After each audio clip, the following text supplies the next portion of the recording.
In the 1830s, Native American tribes were forced from their land. How would you feel if you were forced to leave your home, your land, and your entire life behind?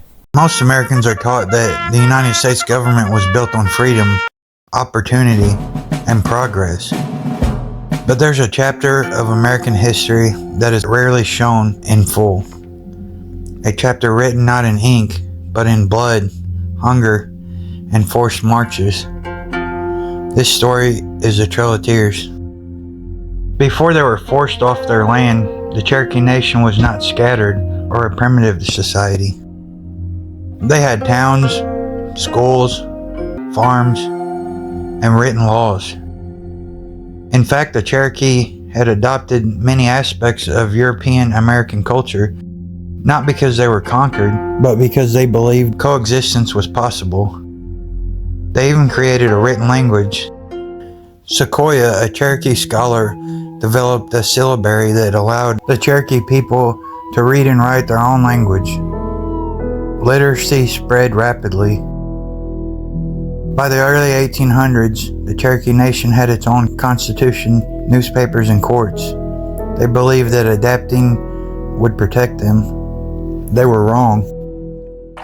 In 1828, gold was discovered on Cherokee land in Georgia. Overnight, treaties no longer mattered. The land was suddenly too valuable for its rightful owners to keep. Despite existing treaties guaranteeing Cherokee sovereignty, pressures mounted from settlers and politicians who wanted the land. President Andrew Jackson supported their removal, not because the Cherokee had done anything wrong, but because they were in the way of valuable profit. In 1830, Congress passed the Indian Removal Act. Officially, it claimed to offer voluntary relocation west of the Mississippi River. In reality, it was forced displacement. Entire nations were ordered to leave their ancestral homelands. You will move now. Go! The Cherokee fought back, not with weapons, but through the legal system. In 1832, the Cherokee Nation took their case to the Supreme Court, and they won.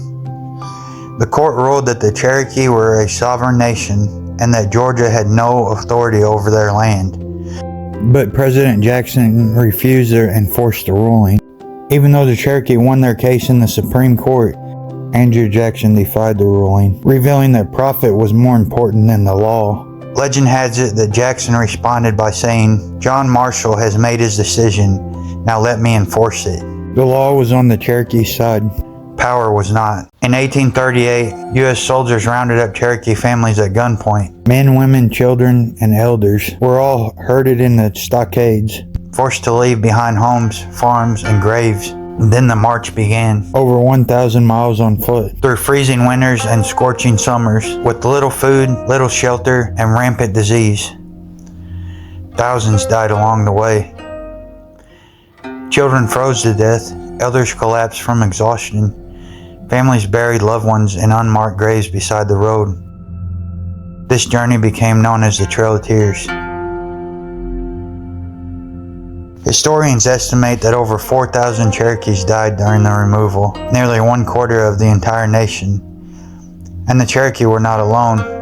The Muskogee, Choctaw, Chickasaw, and Seminole nations were forced from their land. Tens of thousands displaced, entire cultures uprooted, all in the name of progress.